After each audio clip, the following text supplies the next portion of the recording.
warahmatullahi wabarakatuh. Perkenalkan, nama saya adalah Siva Buddha.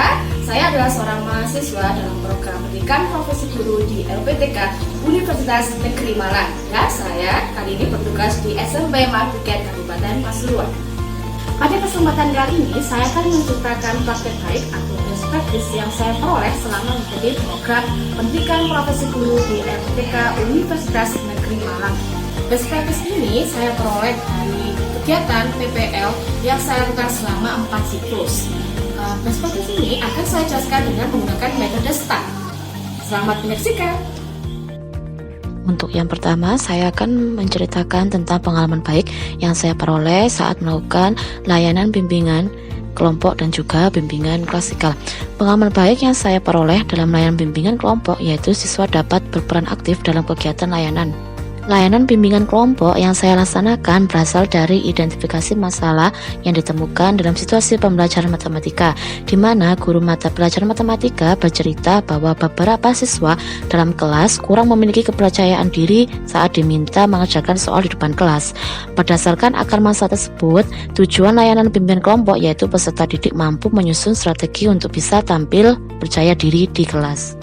Ini penting dibagikan karena strategi dan teknik sosiodrama yang digunakan dalam layanan bimbingan kelompok menurut saya sesuai dengan tujuan layanan yang sudah direncanakan, yaitu siswa mampu menyusun strategi untuk tampil lebih percaya diri di kelas.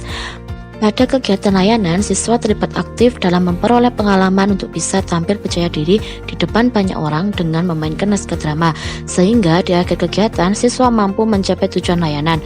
Selain itu, diskusi kelompok juga lebih aktif karena siswa tertarik untuk membahas apa yang sudah mereka perankan untuk kelompok pemain dan apa yang sudah mereka amati untuk kelompok pengamat. Selain itu, pengalaman baik yang saya peroleh dalam layanan bimbingan klasikal yaitu pemberian materi perbedaan SMA, SMK, dan MA dengan menggunakan media berupa video lebih dapat dipahami oleh peserta didik. Layanan bimbingan klasikal ini berasal dari identifikasi masalah bahwa sekitar 75% kelas 9 masih belum bisa memilih sekolah lanjutan setelah SMP. Selain itu, pengalaman baik yang saya peroleh adalah media LKPD yang berupa mind mapping dalam menggunakan seragam dapat meningkatkan keaktifan peserta didik untuk berkolaborasi dalam kelompok dan memacu peserta didik untuk lebih kreatif. Layanan bimbingan klasikal ini berasal dari identifikasi masalah bahwa sekitar 70% siswa masih belum disiplin dalam menggunakan seragam. Praktek ini penting dibagikan karena dengan menggunakan media layanan dan LKPD yang menarik, maka dapat mewujudkan 4C dalam kegiatan layanan. Dalam segi substansi, tantangan yang saya miliki adalah memilih stimulus yang tepat untuk meningkatkan 4C dalam layanan yang diberikan. Untuk menghadapi tantangan tersebut, pihak yang terlibat adalah rekan kerja di sekolah dan juga peserta didik yang terlibat dalam layanan bimbingan tersebut. Kemudian, dalam segi teknis, tantangan yang saya miliki adalah jaringan internet yang kurang stabil. Kemudian, ruang yang digunakan untuk praktek jumlahnya terbatas karena jaringan internet yang tidak bisa menjangkau semua ruangan di sekolah. Kemudian, suara yang kurang stabil dan beberapa langkah dalam RPL yang belum terlaksana ataupun yang tidak urut. Untuk menghadapi tantangan tersebut, pihak yang terlibat yaitu dosen pembimbing, guru pamong, rekan kerja dalam tim IT sekolah, observer PPL dalam kelompok. Kemudian, langkah-langkah yang digunakan untuk menghadapi tantangan tersebut adalah menyusun RPL yang dapat mencapai tujuan layanan. Kemudian, langkah-langkah yang saya ambil untuk menghadapi tantangan tersebut adalah yang pertama yaitu menyusun RPL yang dapat mencapai tujuan layanan. Yang kedua, mencari referensi materi dalam bentuk video yang menarik di YouTube. Kemudian yang ketiga yaitu mempersiapkan alat dan bahan untuk media LKPD. Keempat, meminta bantuan tim IT sekolah. Kemudian kelima, meminta saran dosen pembimbing, guru pamong, dan rekan mahasiswa dalam kelompok. Kemudian yang keenam yaitu mengecek kestabilan jaringan dan suara sebelum memulai praktek. Yang terakhir yaitu dampak dari aksi dari langkah-langkah yang dilakukan adalah peserta didik memperoleh pemahaman dan keterampilan sesuai dengan tujuan layanan. Hasil dari evaluasi setelah kegiatan layanan bimbingan yang dilakukan menunjukkan penerapan teknik sosiodrama untuk menyusun strategi meningkatkan kepercayaan diri efektif untuk dilakukan, serta penggunaan video dan mind mapping sebagai media LKPD juga efektif dalam mencapai tujuan layanan. Untuk yang kedua, saya akan menceritakan tentang pengalaman baik yang saya peroleh ketika melaksanakan layanan konseling kelompok dan juga konseling individu. Pengalaman baik yang saya peroleh saat melakukan layanan konseling kelompok yaitu konseling dapat berperan aktif dalam penyelesaian masalah, sehingga dalam tahapan konseling juga muncul dinamika kelompok sebagai proses untuk mengatasi masalah dalam kelompok. Layanan konseling kelompok yang saya laksanakan berasal dari proses identifikasi masalah yang menunjukkan bahwa adanya bullying di kelas, yaitu memanggil nama teman dengan nama orang tua. Berdasarkan identifikasi masalah tersebut, ditemukan pikiran irasional dalam diri konseli, sehingga pendekatan konseling kelompok yang saya gunakan adalah pendekatan rasional emotive behavior atau REB. Praktek ini penting dibagikan karena dengan menggunakan pendekatan REB, konseli dapat mengubah pandangan dan keyakinan irasional menjadi rasional, kemudian membantu mengubah sikap, cara berpikir, dan persepsi. Oleh karena itu, pendekatan REB dapat digunakan sebagai pendekatan untuk mengatasi bullying. Selain itu, saya juga mendapatkan pengalaman baik ketika melakukan konseling individu. Pengalaman baik yang saya peroleh ketika melakukan konseling individu adalah munculnya kesadaran diri konseli untuk dapat berperilaku yang lebih bertanggung jawab. Layanan konseling individu yang saya laksanakan berasal dari proses identifikasi masalah yang menunjukkan adanya manajemen stres dan regulasi emosi yang rendah.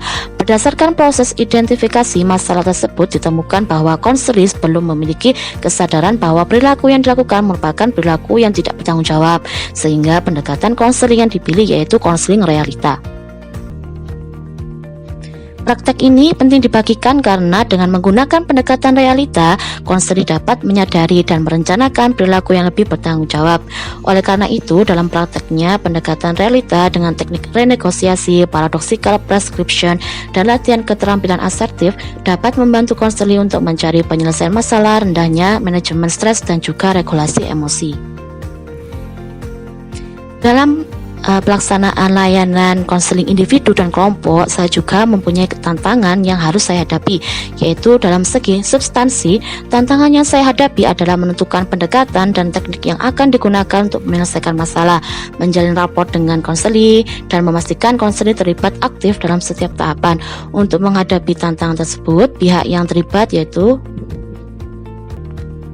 Kemudian dalam segi teknis, tantangan yang saya hadapi adalah ruang yang digunakan untuk praktek bukan ruang konseling yang sesungguhnya, karena jaringan internet yang tidak stabil sehingga saya menggunakan ruang kelas untuk melakukan konseling. Untuk menghadapi tantangan tersebut, langkah-langkah yang saya gunakan adalah yang pertama, menyusun RPL yang dapat mencapai tujuan konseling.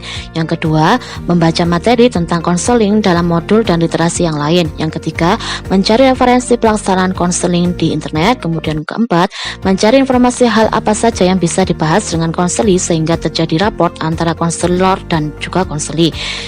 Yang kelima, meminta bantuan tim IT sekolah untuk mengkondisikan jaringan internet yang stabil. Yang keenam, meminta saran dosen pembimbing, guru pamong, dan rekan mahasiswa dalam kelompok. Dan yang terakhir, yang ketujuh adalah mengecek kestabilan jaringan dan suara sebelum memulai praktek.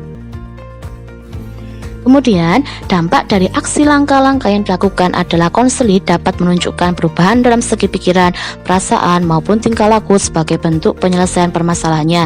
Hasil dari evaluasi setelah kegiatan layanan konseling yang dilakukan menunjukkan penerapan pendekatan REB sesuai untuk menyelesaikan permasalahan bullying dan pendekatan realita sesuai untuk menyelesaikan permasalahan manajemen stres dan regulasi emosi. Setelah kurang lebih selama 4 bulan, saya mengikuti program pendidikan profesi guru di LPTK Universitas Negeri Malang. Banyak sekali hal yang saya peroleh, yaitu banyak ilmu baru yang saya pelajari. Kemudian saya merasa sebagai seorang lulusan psikologi, saya menghadapi sesuatu yang baru, yang merupakan sebuah tantangan dalam hidup saya.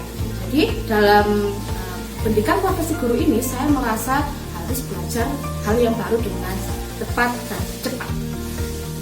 Harapan saya, setelah kita semua mengikuti program pendidikan profesi guru di Universitas Negeri Malang, kita akan menjadi guru yang lebih hebat dan juga lebih tulus dan ikhlas dalam membantu peserta didik untuk mencapai tugas perkembangan secara optimal sebagai makhluk Tuhan, sosial, dan pribadi.